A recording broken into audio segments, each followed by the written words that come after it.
tell you I've been through some suffering in my life. And you know what I can tell you also? Suffering matures you. Suffering has a lot of benefits. I heard somebody sing, Andrew Crouch. He said, if I never had problems, I would never know that there is a God who can solve my problem. I would never know what faith in God could do. I'm not here trying to recommend for you to suffer. That's not my goal. But I'm trying to suggest to you, if you find yourself suffering, count it joy. In fact, Apostle Paul said, count it all joy when you go through. A lot of what we go through in life, it makes you to grow up, it makes you mature, it makes you to appreciate God. You have a better appreciation of who God is. I hate to tell you this, but it's true. The people of Israel, they don't come towards God. They don't turn to God until they go through suffering. As long as everything is going well for them, they will tell God, oh, we don't need you. We're fine. God will say, turn left. They say, oh, no, we're going right. But the moment they get in trouble, the moment they're suffering, all of a sudden they start running towards God. Now you can see why a little dose of suffering may do all of us good. People would tell me, Pastor, you must be very strong. Well, not trying to put myself down. I don't consider myself any different from anybody else. But when you've been through some hell, it will make a man out of you. Very few things scares me today because of life experience. God wants you to be a tough man, a tough woman of God. So Paul was a great success story, but one of his secrets is that he's been through a lot. He's been through sicknesses. You know how he talks about a thorn in his flesh? Isn't it funny that he prayed to God for God to heal him of it? And God said, no. But I want you to know my grace is sufficient for you. In this book, Paul wanted to let Timothy know why he should prepare himself to suffer. He started the book by greeting everybody. That's Paul's style. You know, everybody have their own style of writing. Paul will say, look, how is everybody doing? How is your mama? How is your grandma? He said, don't forget all what you have learned from your mama. He said, I know your grandmother. They're good people. They're Christian people. Take to heart what you've learned from them. By the way, I can stop on that note. This is what we call the greeting part of the book. I can stop there and have church. One of the best things that can ever happen to anybody is if you learn to pay attention to what your mama taught you. I know people just see their mother as mama. She took care of me. Oh, she carried me for 9 months. Oh, she was there when I was a baby. But it's much more than that. Mothers are folks who pray for you. Mothers are those who are there when nobody is there. Mothers are those who will walk through the lion's den with you. These mothers, they will give up everything they've got to make sure that you live. They've made a lot of sacrifices And who you and I are today, in large part, is due to what our mama taught us. So Paul started the book of 2 Timothy saying, look, your mother Eunice, I thank God for your mom. Listen to her. I've seen some kids, they're rebellious against their parents. Will you believe the Bible said that you honor your father? Not just your father, but you need to honor your mother. And then the Bible tells you the reward that you get from that. He said two things God promised. Number one, you will live long. And number two, it shall be well with you. Ironically, if I ask you, do you want it to be well with you? Guess what? Everybody will raise their hand. Yes, me too. But ask yourself another question. Have you been honorable towards your parents? Have you learned to honor your mama? Have you learned to honor your daddy? Here, Apostle Paul is starting the whole book to explain to Timothy, this is the way to go. This is what will make you a success story. This is what will make you propel to the top in life. This is what will establish you in ministry. I get tickled when I see some pastors who would tell me they don't get along with their own mother. What ministry you going to have if you don't have the blessings of your mom? My friend, that's a powerful lesson to all of us. Then Apostle Paul began to admit up front, say, I know I won a lot of souls, but I also know I'm going from prison to prison. And he wants Timothy to know, I am not going to prison because I'm a criminal. Son, you need to understand the reason why I'm going from prison to prison is because of the gospel of Jesus Christ. So going to prison is not really the issue. If you are being persecuted for righteousness' sake, the Bible calls you blessed. In our society, we tend to look down on people who goes to prison. We tend to stigmatize people who've been through the jail system. I guess it would be so nice, isn't it, if we are more loving, if we are more accepting one another. I happen to be familiar with the court system. You know, as a lawyer, I have to go to court. I have to see a lot of people in jail. And can I be honest with you? Many people in jail are much more nicer to me than those of you who call yourself free. I'm just being honest with you. So don't judge the book by its cover. There are ministers in the jail. There are kind people in jail. There are people who love their family in jail. There are people who are in jail because they were trying to make things happen for their family. I'm not trying to defend wrongdoing, but I want you to know not everybody in jail is a criminal.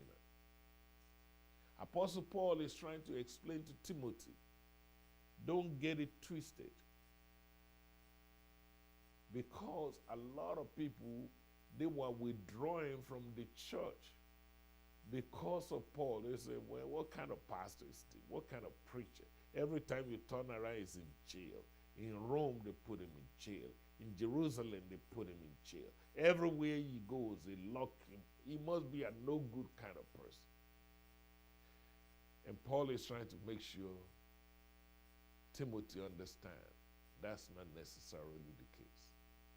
I just wonder, I try to put myself in Apostle Paul's shoe. Can you imagine if you pick up the the newspaper tomorrow, or you turn on the TV and you see my name there, they say, Reverend Dr. Joshua Joy Dara, busted. I wonder how many of you will still say, that's my pastor. I wonder how many people will say, I knew it was coming. They say, I knew that man is going to go down one day. But I want you to know, like Apostle Paul said, just because he's in jail does not make him a criminal. And then he says something profound to young Timothy. He said, have you considered the life of Jesus Christ? Guess what? Didn't he suffer himself? Of course he did. So suffering is not necessarily bad if you're suffering for righteousness' sake. So Apostle Paul said, to be honest with you, I am happy that I can suffer with Christ. He said, because I know if I suffer with him, I will also reign with him. I will tell you, many people are spoiled, rotten today because they've never been through anything. Even I get tickled when somebody will get called to the ministry, and in 2-3 weeks later, he says he's a bishop. Bishop who? Where have you been? What have you been through? What suffering for the sake of Christ? Paul said, my body bears the mark. He said, I got scars all over me. He said, I've been beaten for the sake of the gospel. Have you? Here you are, people tripping just because somebody says something ugly about you on Facebook. Now you don't want to go to church no more. Now you don't want to be a Christian no more. Now you don't want to fool with church people anymore. Really? Apostle Paul said, 3 times I was beaten. He said, one time I was stoned to death, and they stoned him and left him for dead. He was thrown over a city wall. He was shipwrecked. Are you listening to me? He said, look, I got scars in my body to prove it. Believe me when I tell you, if you truly love God, you will endure some ugly stuff. Don't let nobody fool you. Being a Christian comes with some suffering. But if we suffer with him, we also will reign with him. Can I be brutally honest with you? Can you stand the truth? See, as I'm looking at you right now, one of my eyes is gone. You see, really? Yes. Guess what happened? I was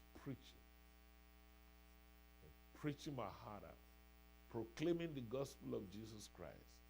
And then the veins in one of those eyes busted. That's how I lost that eye. So sometimes I tell people they see the glory, but they don't know the real story. If you're truly a child of God, it's going to cost you something. The enemy is always trying to look for ways to attack children of God. But hang in there.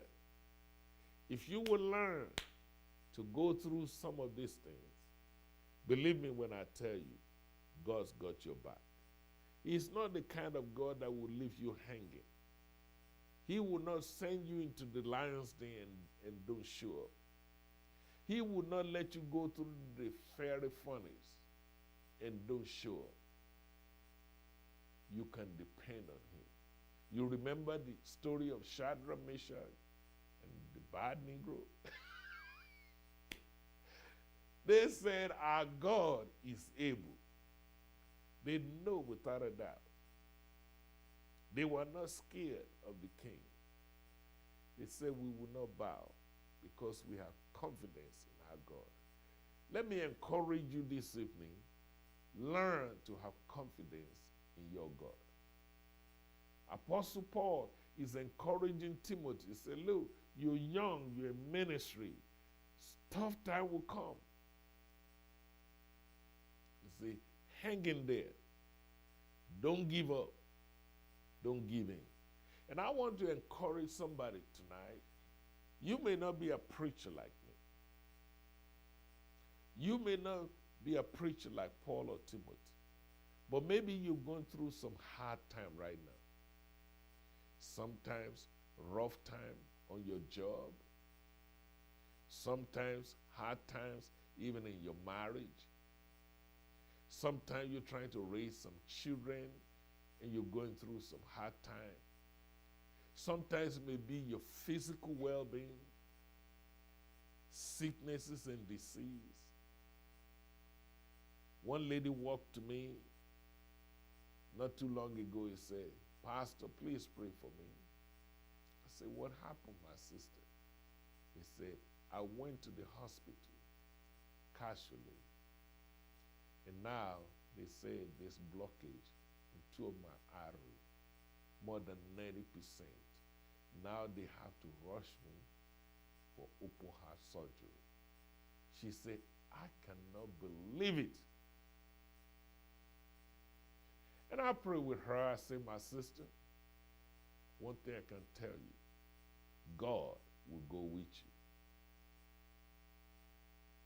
And if God is with you, everything will be all right. She went through that surgery. She's out now. The other day she texted me and she said, Pastor, not only am I out, I'm no longer in ICU. And she said, I'm in regular ward now. She gave me a room. See, thank you for your prayers. You know what I'm trying to tell you? God is faithful. Whatever you're going through right now, whether it's personal, whether it's public, whether it's family, whether it's job, whether it's finance, whether it's your health, or whatever it is, God's got your back. Believe me, I'm talking from personal experience. He will take care of you. He will vindicate you. He will bring you out of that situation. And if you, like me, you've had to cry sometimes, if you've had to endure affliction sometimes, he even promised, your God will wipe away all tears. And I pray for you today, my brother, my sister, that today will be the last day that you will have to shed tears. Not over your life, not over your children, not over your family, not over your business, not over your condition. I pray that God will wipe away all tears in your life. And everything the devil meant for evil, God will turn it around for your good. Hallelujah. I feel like shouting already. Apostle Paul made it very clear. He said, Timothy, don't worry about it if you have to suffer. At the end of the day, everything will be all right. Another thing I love about this book is Apostle Paul then began to pass the baton. He said, you know, I've been through a lot of jails, but this may be my last one. I may not even make it. He said, but I want you to know I love you. He said, I am now ready to be offered. He said, the time of my departure is at hand. He said, son, listen to me. I have fought a good fight. I have finished my guess what? I kept the faith. I don't know who I'm talking to. I don't know where you are in your Christian journey. But I can assure you, if you keep the faith, your faith will keep you. Oh, I wish I can testify. I wish I can just hang out with you, just the two of us. And I can tell you over and over and over again, God is faithful. If you keep your faith will keep you. Apostle Paul said, I have fought me a good fight. Have you ever been in a fight before? See, I'm from the jungle. We fight. So we don't do like you Americans do. We don't be shooting ourselves. No. People don't shoot each other in Africa. We will fight.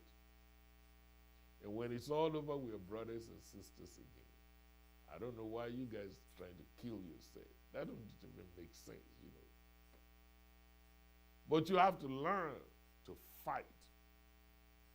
Your survival depends on it. I was explaining to some of my students at the college, and they were shocked. I was telling them, in my neck of the wood, as a young man, when you get ready to marry, all the young men in the neighborhood will come up. They will take off your clothes and beat the crap out of you. And guess what we call it? We call it rite of passage. They want to prove your manhood to see if you are really ready to be trusted with a woman in your life. And I was confronting the students because now I'm faced with a bunch of young people, many of them that says, no, I ain't marrying nobody. No, marriage is not for me. I don't want no children. I said, but when I was growing up, it was such an honor to be able to marry. In fact, it was so honorable that they won't even let you marry any woman until you first prove that you can handle it. Now, they don't even ask you to prove nothing. And yet, many people have an attitude. You know what I'm trying to suggest to you, my friend? Life is like a warfare. And while you go through this life, fight a good fight. Keep your faith and finish your course. Apostle Paul is trying to advise this young man. He said, now don't worry about me. My time has come. I may not make it back to visit you, but be assured that I'm now ready to be offered. He said, and I know the time of my departure has come. Think of that word departure. That's a nautical term, you know. In my church, we go on a cruise, you know. And the ship, they use nautical terms, nautical miles. You go to, one time we went to Galveston, Texas. Another time we departed from New Orleans. Another time we departed from somewhere in Florida. So when you see that ship and we all go in, and then they untie the ship and the ship begin to sail. And everybody's waving at us, we're waving at them. And then before you realize it, the ship is moving kind of slow, slow, slow. Before you realize it, it will cross over to the horizon. Now, the people that you are seeing at the harbor, you don't see them no more. They cannot see the ship. You would think the ship disappeared. No, the ship is still sailing. And we start from one harbor, but we're heading to another harbor. The people in New Orleans, where we start, they're saying goodbye. But the people in Mexico or in Jamaica, where we're going, or in the Bahamas, when we show up, is welcome. Paul is saying, such is life. A new baby that is born today is just arriving. An old man that is dying today is departing. Paul is saying, the time of my departure has come. But let the record show, before I departed this planet, I fought me a good fight. Before you all put my name in memory, I finished my course. And guess what? I kept the faith. See, that word departure, ladies and gentlemen, is also a military term. If you don't believe me, talk to those who are military. Whenever they go overseas, they set up their tents. But there comes a time when they have to pull down those tents. So when they pull down the tent, they pull it down so they can return back home, or so they can move to another place. The United States just did the same thing recently, you know. And as you can see, we were in Afghanistan, and then they departed from there, and then they came back home. They shut down, pulled down their tent. The question that you need to be concerned about before you depart this planet, will you do everything within your power to make it a better place? Will you be able to say, like Apostle Paul, that you fought a good fight? Will you be able to say, or somebody be able to say concerning you, that you finish your course? Not have done it, you finish your course. And you kept the faith. My prayer for you, my prayer for me, is that we will do everything within our power to do our best to live right. Be a good example to your children. Love your family. Love God. Work hard and keep your nose clean. Thank you for listening. I hope to see you again next week. May God bless you until we meet again.